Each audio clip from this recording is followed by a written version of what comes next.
D-Day.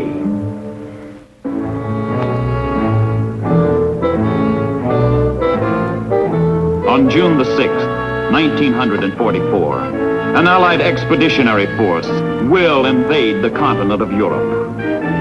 That day must come.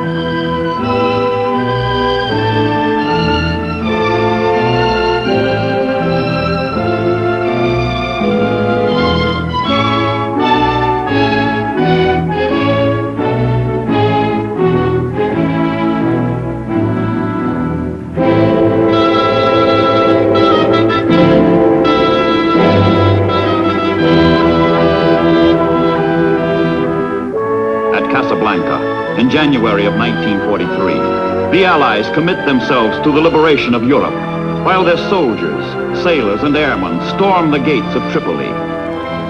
North Africa is yet to be won, but the combined chiefs of staff speak their distant dream to cross the Channel, return to the continent. The chiefs of state christen this supreme operation with a noble code name, Overlord. In London, a year later, the Supreme Commander, Allied Expeditionary Forces, General Eisenhower, takes up the task of piercing the heart of Germany and destroying her armed forces. But across the narrow English Channel lies the ultimate barrier, Hitler's Atlantic Wall, formidable guardian of Festung Europa, the fortress of Europe.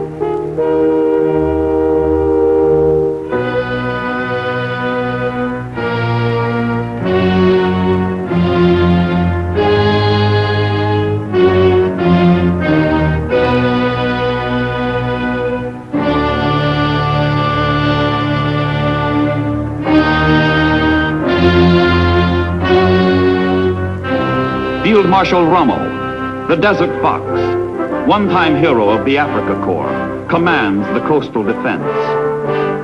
He multiplies the fortifications and sows death on the beaches for those who dare transgress.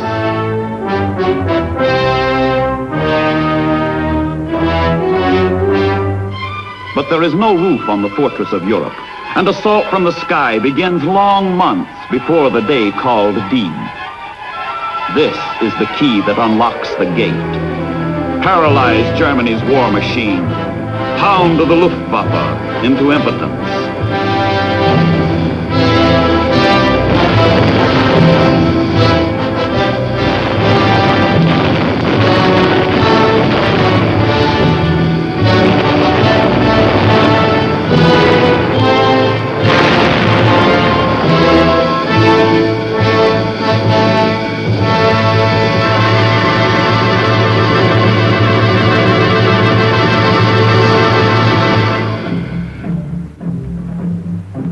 And the troops, the men who must finish what the bombers have begun. Each month, the United States pours 150,000 of her young men onto the British Isles. All England becomes an armed camp, one vast depot of armament and supplies.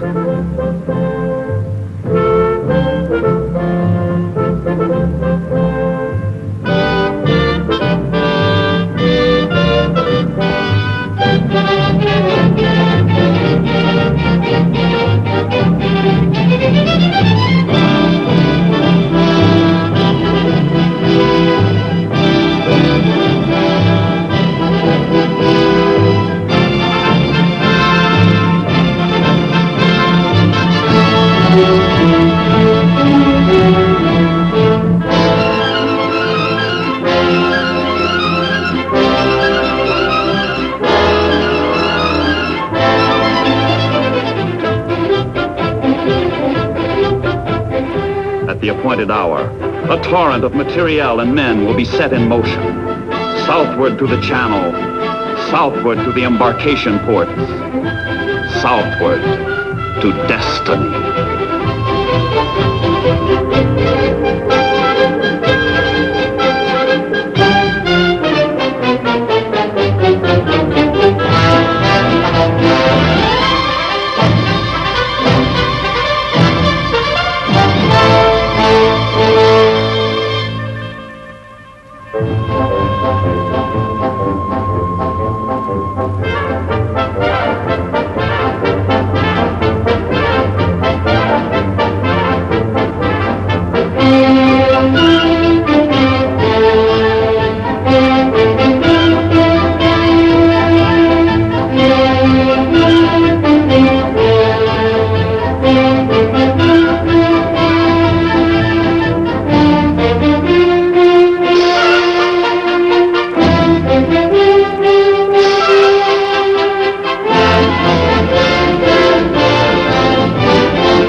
It is spring, 1944. The date has been set.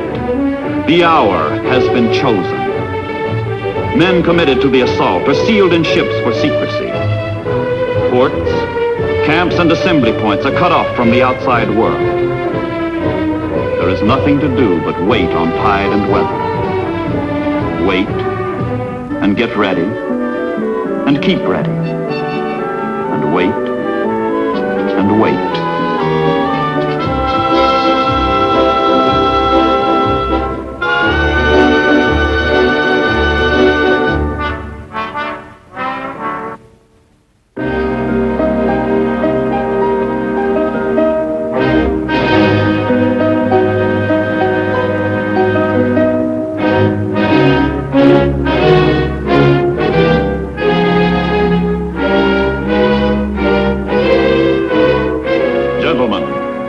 King.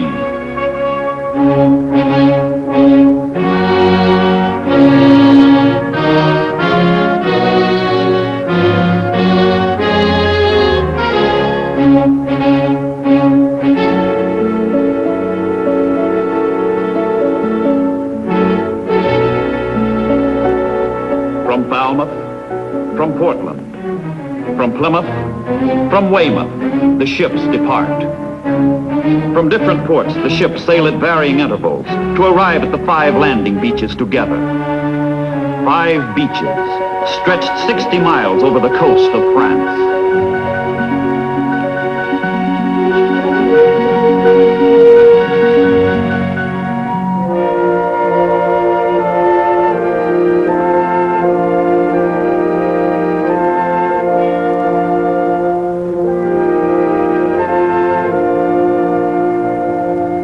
First to invade will be the paratroops.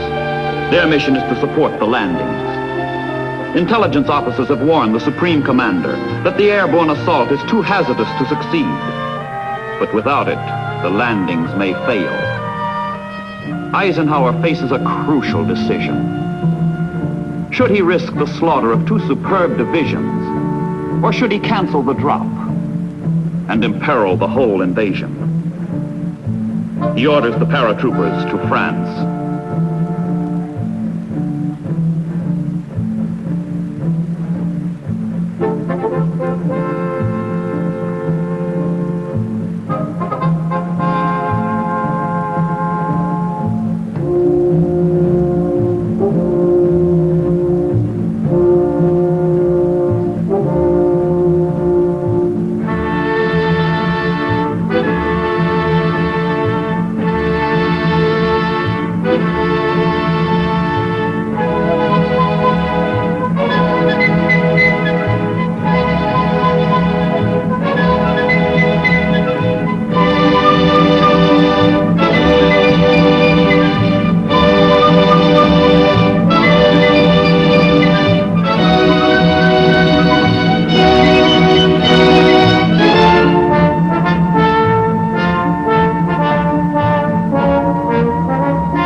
Gliders go in.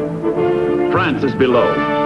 There are crack-ups and casualties, but the paratroopers accomplish their mission.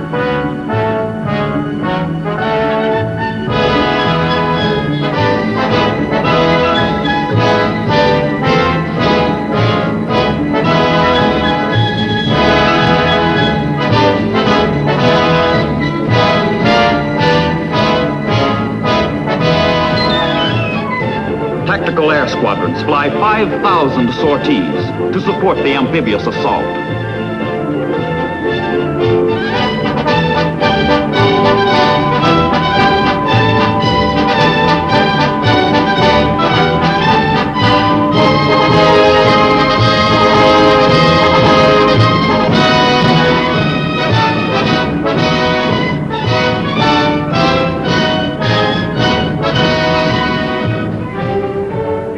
Thousand ships will converge on France with the precision of a dress parade. The Luftwaffe has been broken. The U-boats driven from the channel.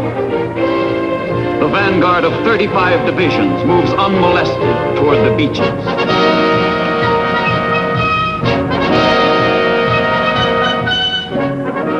Warships prepare to open the assault with a barrage of gunfire. Battleship Nevada is there, torpedoed at Pearl Harbor, a flagship at Normandy. Naval guns open the Western Front.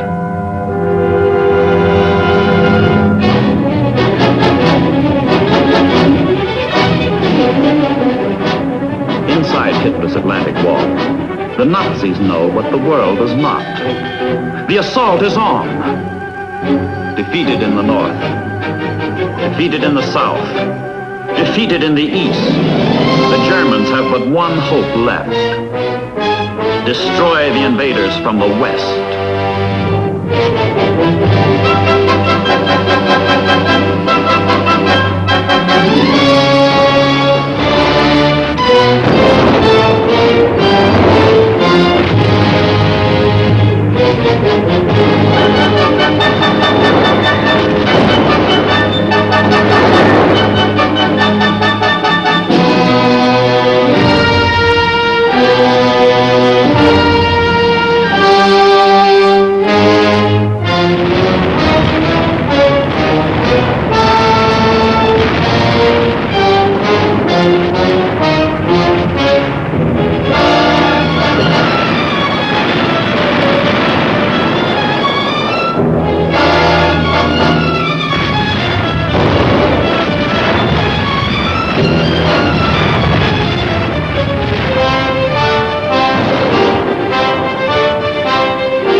Tons of concrete float across the channel. Artificial docks called mulberries to hide their top-secret purpose. Huge, hollow blocks of cement that will be sunk offshore, forming piers.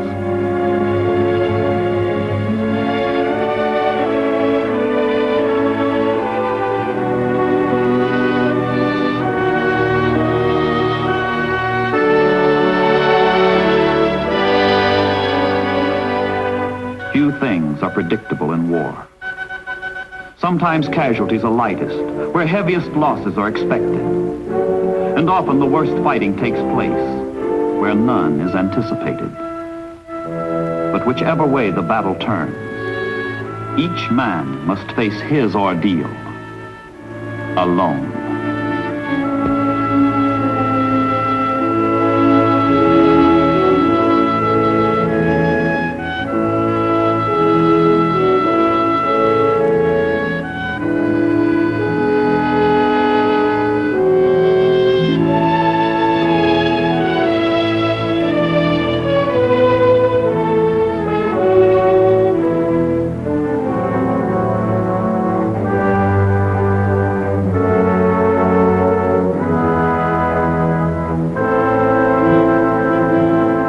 Four merchant ships are deliberately sunk to build a breakwater that shelters the shore under its lee. Together with the mulberry units, they form a man-made harbor. Tons of supplies pour in with the invading troops, not afterwards when it might be too late.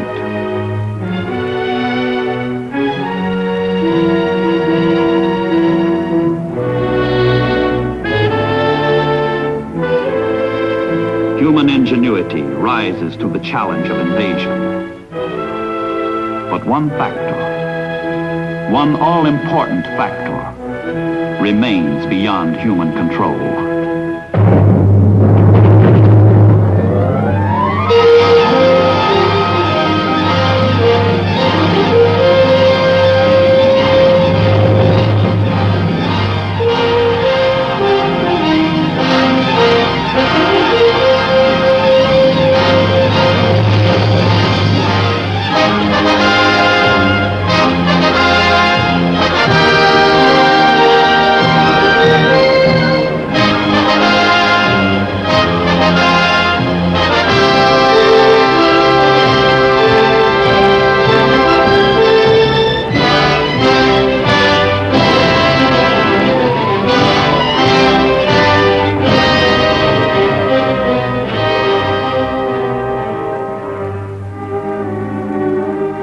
What the might of the German army, navy, and air force is unable to do, the worst channel storm in 80 years almost does. But the invaders hold the beaches. And in the ports of England, wave after wave is mounted to build and broaden the landings. The Allied Expeditionary Naval Forces execute their mission to assure the safe and timely arrival of troops, weapons, supplies. A mission which will have a profound effect on the history of man.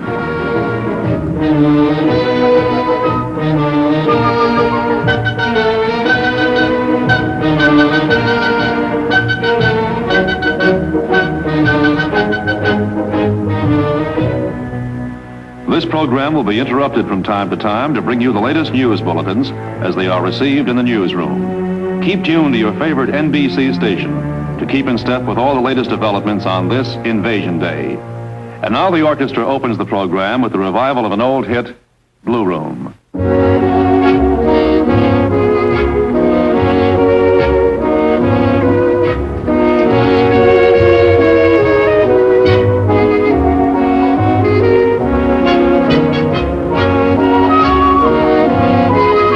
Ladies and gentlemen, we interrupt this program to bring you a special broadcast. This is George Hicks speaking. I'm now speaking from the tower above the signal bridge of an American naval flagship. And we're lying some few miles off the coast of France, where the invasion of Europe has begun. It is now 20 minutes to 6.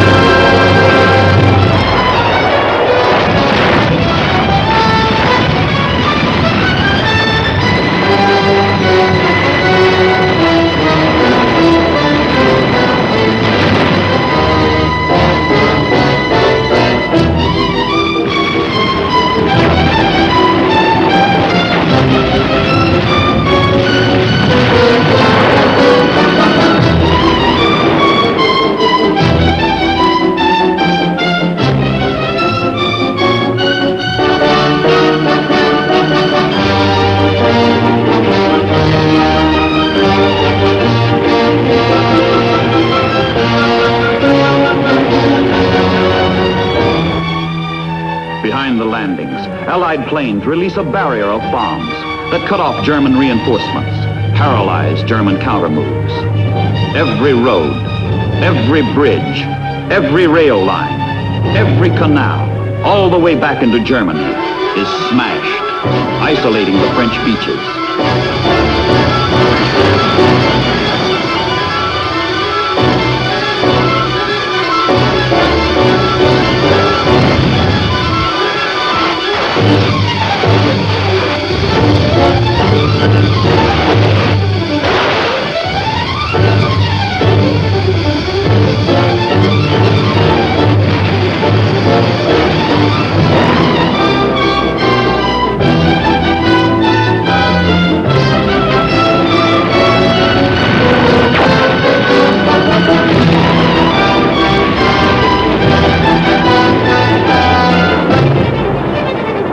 Every 75 yards, a landing craft heads for the shore and touches down. Resistance is furious from German suicide squads, but the Americans go in and hang on by their guts.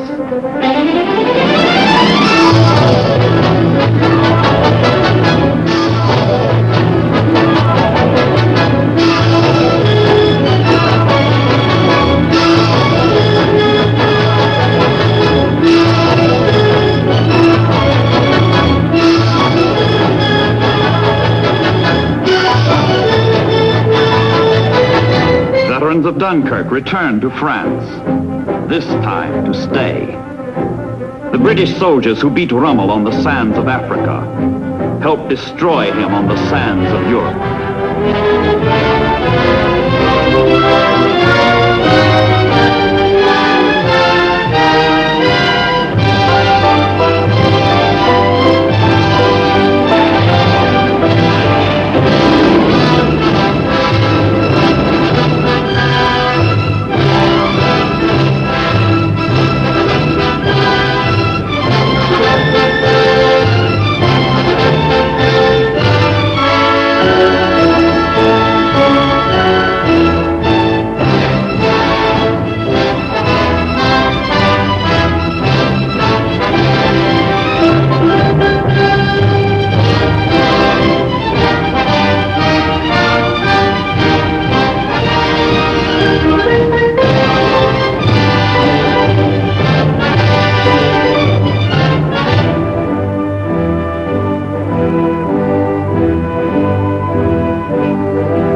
The architects of invasion view their work. Eisenhower and Admiral Ramsey, commander of Allied naval forces. Commander of American naval forces, Admiral Stark. Lieutenant General Omar Bradley, commander of the 1st United States Army.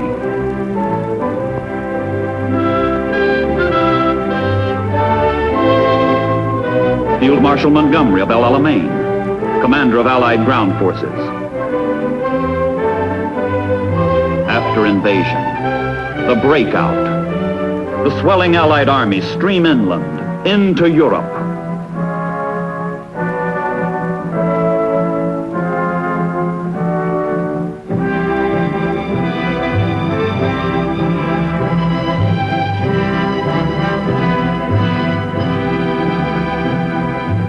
Behind the survivors lie those who died to enslave the world, and those who died to free it.